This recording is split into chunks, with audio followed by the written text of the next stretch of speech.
Lizzie présente Demande à la poussière de John Fante. Lu par Thibaut de Montalembert.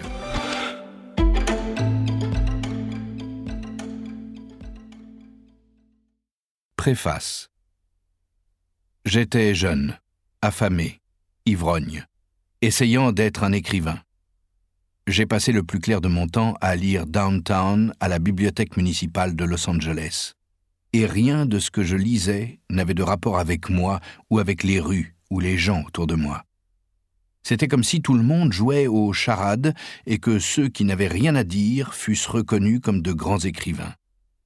Leurs écrits étaient un mélange de subtilité, d'adresse et de convenance qui étaient lus, enseignés, digérés et transmis.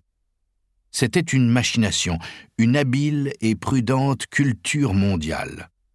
Il fallait retourner aux écrivains russes d'avant la Révolution pour trouver un peu de hasard, un peu de passion.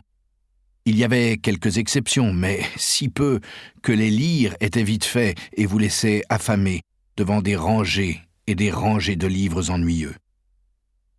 Avec le charme des siècles à redécouvrir, les modernes n'étaient pas très bons. Je tirais livre après livre des étagères. Pourquoi est-ce que personne ne disait rien ? Pourquoi est-ce que personne ne criait ? J'essayais d'autres salles de la bibliothèque. La section religion n'était qu'un vaste marécage pour moi. Au rayon philosophie, je trouvais un ou deux Allemands amers qui me remontèrent le moral, et ce fut terminé. J'essayais les mathématiques, mais les mathématiques supérieures étaient comme la religion. Cela me passait à côté. Ce dont j'avais besoin n'était nulle part. J'essayais la géologie, domaine que je trouvais curieux, mais finalement pas nourrissant. J'ai trouvé des livres de chirurgie. J'aimais les livres de chirurgie. Les mots étaient nouveaux et les illustrations merveilleuses. J'ai particulièrement aimé, et je me souviens, des opérations du mésocôlon. Je laissais tomber la chirurgie et retournais vers la grande salle avec les romanciers et les écrivains de nouvelles. Quand j'avais assez de vin, je n'allais jamais à la bibliothèque. Une bibliothèque est un endroit merveilleux quand on n'a rien à boire ou à manger, et quand la propriétaire vous cherche et demande ses arriérés. Et à la bibliothèque, au moins, on peut utiliser les toilettes. J'ai vu un certain nombre de clochards traîner là, tous endormis sur leur tas de livres. J'ai continué de marcher autour de la grande salle, tirant les livres des étagères, lisant quelques lignes, quelques pages, et les reposant. Un jour, j'ai sorti un livre, je l'ai ouvert, et c'était ça. Je restais planté un moment, lisant, et comme un homme qui a trouvé l'or à la décharge publique. J'ai posé le livre sur la table. Les phrases filaient facilement à travers les pages, comme un courant. Chaque ligne avait sa propre énergie et était suivie d'une semblable, et la vraie substance de chaque ligne donnait sa forme à la page, une sensation de quelque chose sculpté dans le texte. Voilà enfin un homme qui n'avait pas peur de l'émotion. L'humour et la douleur mélangés avec une superbe simplicité.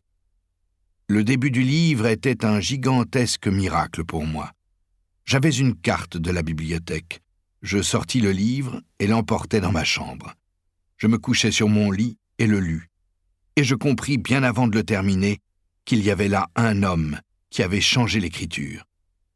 Le livre était Ask the Dust et l'auteur, John Fante. Il allait toute ma vie m'influencer dans mon travail. Je terminais Ask the Dust et cherchais d'autres Fante à la bibliothèque. J'en trouvais. Dago Red et Bandini. Ils étaient du même calibre, écrits avec les tripes et le cœur. Oui, Fante a eu un énorme effet sur moi. Peu de temps après avoir lu ses livres, j'ai commencé à vivre avec une femme. Elle était une plus grande ivrogne que moi.